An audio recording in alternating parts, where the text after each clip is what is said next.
पर कोई भी नेटवर्क काम नहीं करता, ना जियो ना एयरटेल। सो गाइस मैगी बन चुकी है और अब देखो मैगी कहाँ बनी है।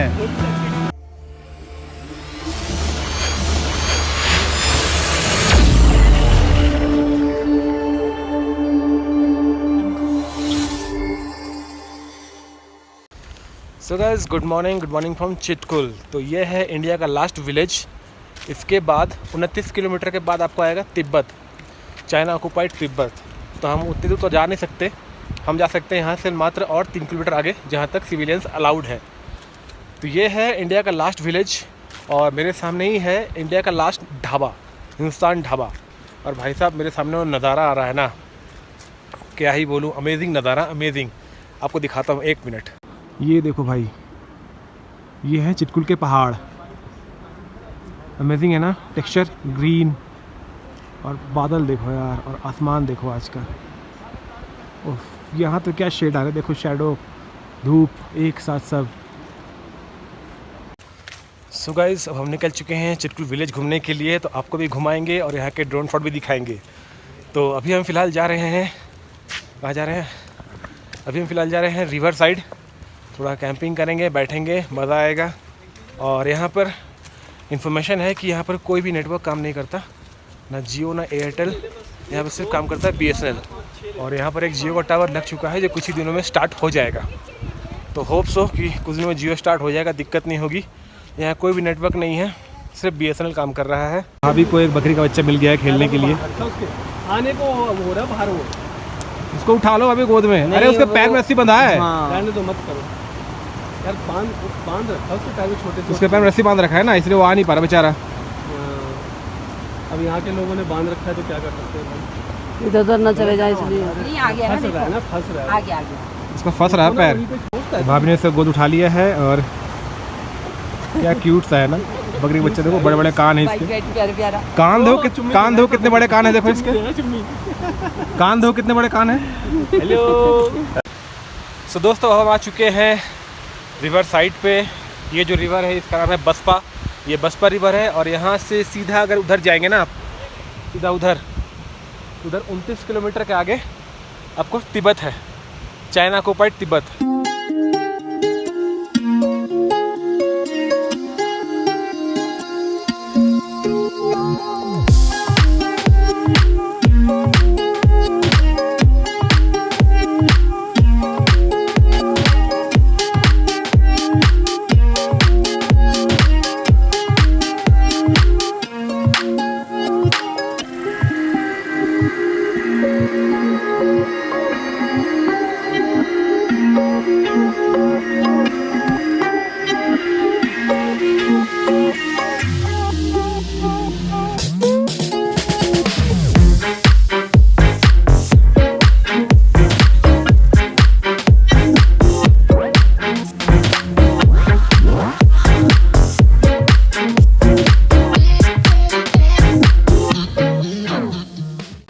सो जैसा आपने देखा काफ़ी खूबसूरत वैली है ये, बहुत मस्त है। दोनों तरफ पहाड़ है, इधर भी पहाड़ है, उधर भी पहाड़ है, और बीच में हम नदी किनारे अभी आए हैं मस्ती करने के लिए। अभी यहाँ पर हम गैस हमने लाया अपना गैस, वहाँ गैस जलाएंगे, फिर मैगी बनाएंगे, चाय पियेंगे, एंजॉय करेंगे। तो भाई अश्विनी भाई और भाभी दोनों मिल के सिलेंडर बाहर निकाल रहे हैं और बर्तन वगैरह बाहर आ चुके हैं। और हमने यहाँ लाया मैगी, पास्ता वगैरह सब कुछ है इसके अंदर। हमारा सिलेंडर, ये देखो सिलेंडर बाहर निकल गया, चाय मैगी, ये बनेगा चाय मैगी। तो इसमें सामान पड़ा है सारा कुकिंग का, प्लेट बर्तन वगैरह सब कुछ है इसमें, तेल वेल, और इसमें कुछ खाने का आइटम भी पड़ा है। तो अब यहाँ पर कुकिंग होगी। तो भाई दीपक भाई चले गए हैं पानी लाने के लिए, पानी लेके आए, वो जा रहे हैं पानी लाने। अब उसी पानी से खाना बनेगा हमारा। ये देखो कैसे जा रहे हैं,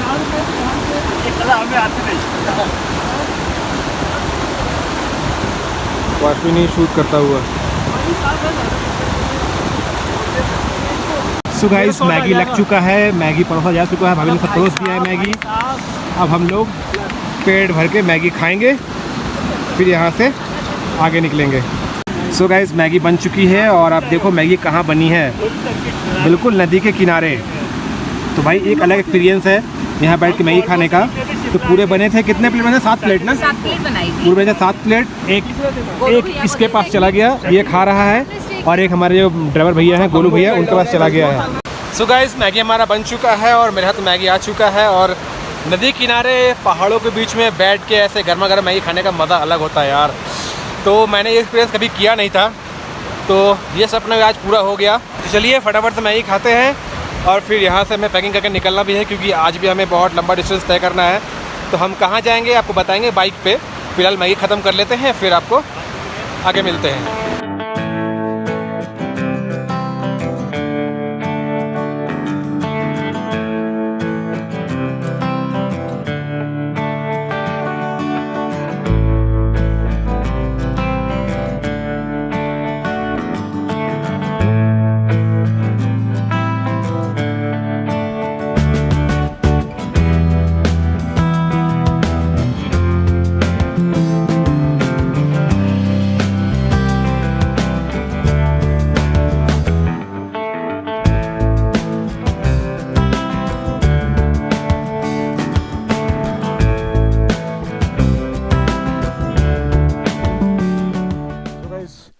ऑल सेट टू गो।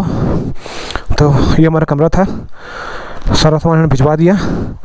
ये मेरा ग्लव्स, रेनकोट, सेल्फी स्टिक पड़ा है, इसको मैं ले जा रहा हूँ।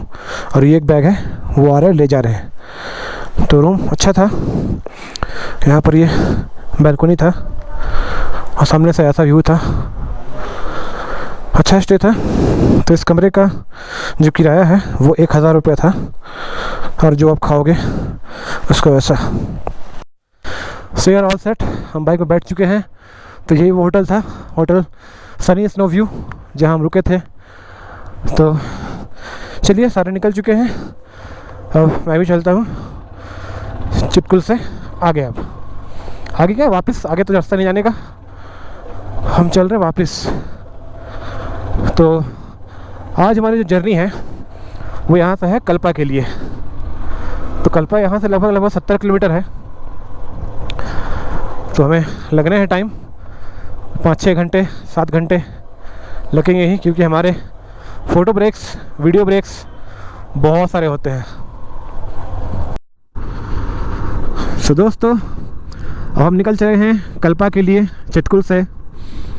तो चिटकुल को बाय बोलते हुए, अच्छा नहीं लग रहा, बहुत बढ़िया जगह था ये, काफ़ी खूबसूरत विलेज है ये, काफ़ी हाइट पे है, ठंडी भी अच्छी खासी है यहाँ पर। कोई नेटवर्क नहीं था कल से, हमारा कोई फ़ोन भी नहीं आया, कोई मैसेज नहीं, कुछ भी नहीं। तो आराम से हमने जगह को एंजॉय किया। और कल यही वाला हाईवे था, हाईवे नहीं, ऑफ रोडिंग वाला रास्ता, जो आपको हम लोग कल दिखा नहीं पाए थे क्योंकि रात हो गई थी। तो अभी आप देखो यहाँ का रोड कंडीशन, क्या मस्त वैली है यार। अभी दिख रहा है कितना ख़राब रास्ता है, रात को उतना समझ में नहीं आ रहा था। रात को ऐसे भगाए जा रहे हैं गाड़ी। ये देख रहे हो कितना बड़ा गड्ढा है, रात को हम बस गाड़ी भगाए जा रहे हैं यहाँ से।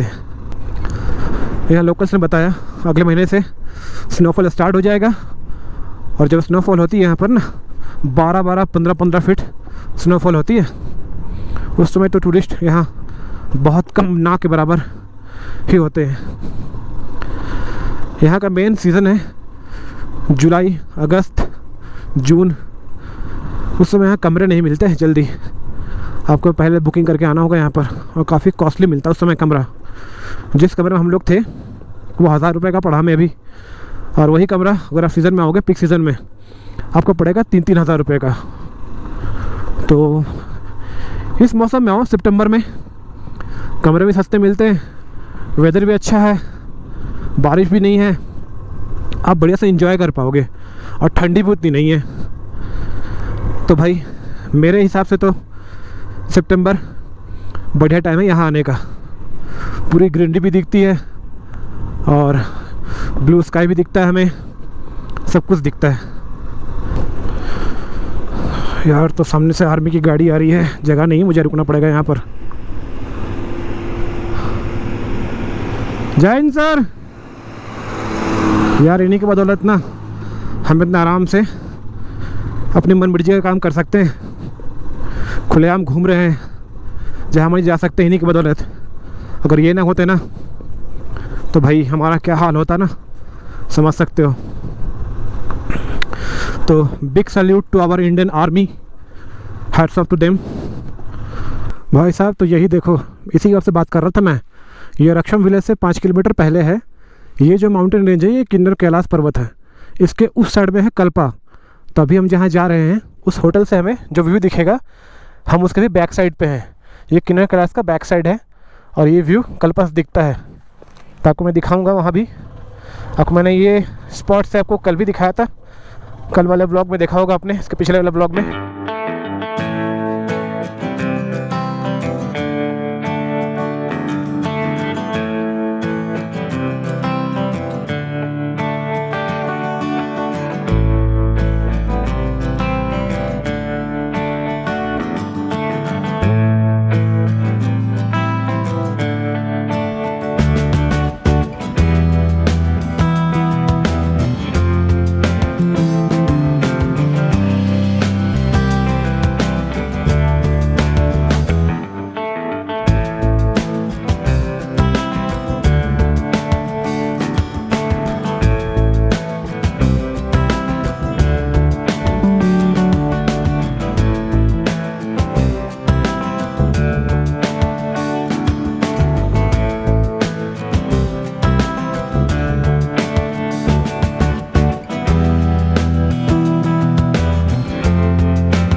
सो गाइस अब हम पहुंच चुके हैं सांगला विलेज। सामने मेरे किन्नर कैलाश पर्वत भी है। तो हमने प्लान किया है कि लंच यहीं पर कर लिया जाए हमारा, क्योंकि आगे फिर बहुत देर तक कुछ मिलेगा नहीं और लगभग 1 बज चुके हैं, भूख भी लगाई है और खाने का टाइम भी हो गया है। तो हमने सोचा कि यहीं पर क्यों ना लंच कर लिया जाए। तो अश्विनी गया है कहीं होटल देखने के लिए जहाँ अच्छा कुछ खाना मिलता है। तो अश्विनी आ जाए फिर हम सारे चलते हैं वहाँ अपना लंच करने के लिए। तो गाइस सबका खाना आ चुका है। हमने थाली ऑर्डर किया, इसमें चावल, सब्जी, कढ़ी और दाल लग रहे थे और रोटी भी आया हुआ था। मैंने अपना एक्स्ट्रा कुछ नहीं मंगाया, एक खाली प्लेट मंगाया था, वो चावल और थोड़ा सब्जी बस। दोस्तों मैंने कहा था आपको कि पिछली बार मैं जब कल्पा चिटकुल आया था घूमने तो उसके पीछे बहुत बड़ी कहानी है एक। तो कहानी ये है कि 2018 में 20 जून को मैं कल्पा में ही था होटल में। तो हम सारे दोस्त, हम जो दोस्त आए थे पिछली बार 18 में, सारे दोस्त मिलके मस्ती कर रहे थे होटल के टेरेस पे। तो उसी मस्ती के दौरान मेरा बायां पैर टूट गया था। तो तुरंत हम लोगों ने वहाँ पर जो नज़दीकी हॉस्पिटल है, सरकारी हॉस्पिटल एक ही है, रिकोंगपियो, वहाँ गए, डॉक्टर से मिला। डॉक्टर ने कहा एक्सरे करना पड़ेगा। तो हमने एक्सरे भी करवाया। तो उसमें उनको शायद कुछ पता नहीं चल पाया, दिखा नहीं। तो उन्होंने कहा कि ये एंकल स्प्रेन हो गया है। तो उन्होंने कहा प्लास्टर कर दूं या क्रैप बैंडेज बांध दूं। तो हमने कहा जब एंकल स्प्रेन है, टूटा ही नहीं है, तो फिर प्लास्टर क्यों करना, आप क्रैप बैंडेज बांध दो। तो हमने क्रैप बैंडेज कर बंधवा लिया टाइट से। फिर अगले दिन हम लोग कल्पा से चिटकुल आ गए। तो मेरे दोस्त थे, उन्होंने मुझे बहुत सपोर्ट किया था। उनके कंधों पर हाथ रख के मैं एक पैर से चल रहा था। तो 7 दिन मैं ऐसे ही घूमता रहा उनके सपोर्ट लेके हिमाचल में। फिर जब दिल्ली गया तो वहाँ मैंने डॉक्टर से सेकंड ओपिनियन लिया। तो उन्होंने एक्सरे किया दोबारा, दिल्ली में दूसरे डॉक्टर थे। तो उन्होंने कहा कि ये टूट चुका है पैर और जो हड्डी है वो डिसलोकेट हो चुका है। तब इसका लास्ट उपाय है सर्जरी करना, नहीं तो मैं दोबारा चल नहीं पाऊँगा ठीक से। तो तुरंत मैं टिकट करवाया अपने होम टाउन का, रांची का। मैं घर गया, फिर वहाँ मैंने हॉस्पिटल में अपना ऑपरेशन करवाया मेडिका में। तो ये है कहानी। पिछली बार जब मैं आया था मैं कुछ भी घूम नहीं पाया ठीक से। फ़ोटोग्राफ्स नहीं ले पाया, कुछ भी एंजॉय नहीं कर पाया क्योंकि मेरा पैर टूट चुका था। उसी दिन मैंने कसम खाया था कि अगली बार मैं बाइक से आऊँगा और फाड़ के एंजॉय करूँगा। तो भाई मेरा वो सपना पूरा हुआ, मैं दोबारा आ गया कल्पा चिटकुल अपनी बाइक से और दबा के एंजॉय किया। तो अब हम लोग बिल्कुल नीचे आ चुके हैं वैली के, देख सकते हैं रिवर बसपा। कितना ग्रीन पानी है यार, कितना ग्रीन वाटर है, देखो यार बिल्कुल ग्रीन कलर, मस्त लग रहा है यहाँ से देखने में।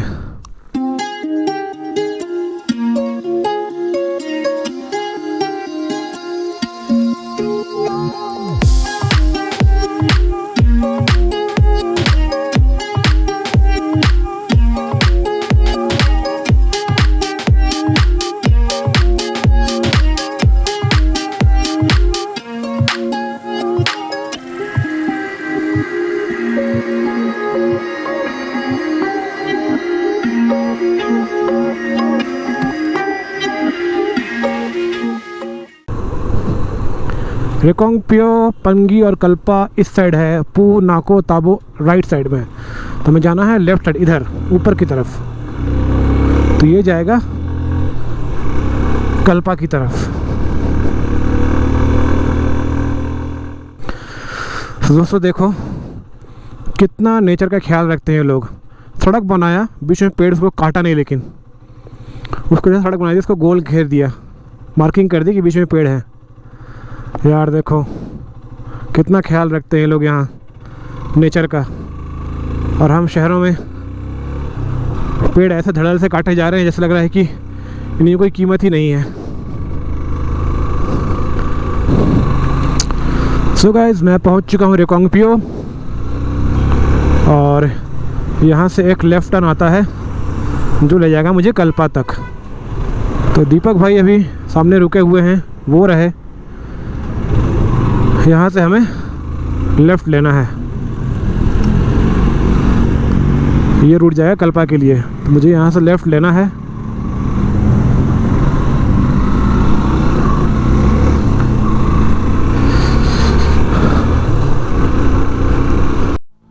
सो गाइस अब हम आ चुके हैं होटल ढूंढने के लिए। सामने ही आ गया हमारा होटल।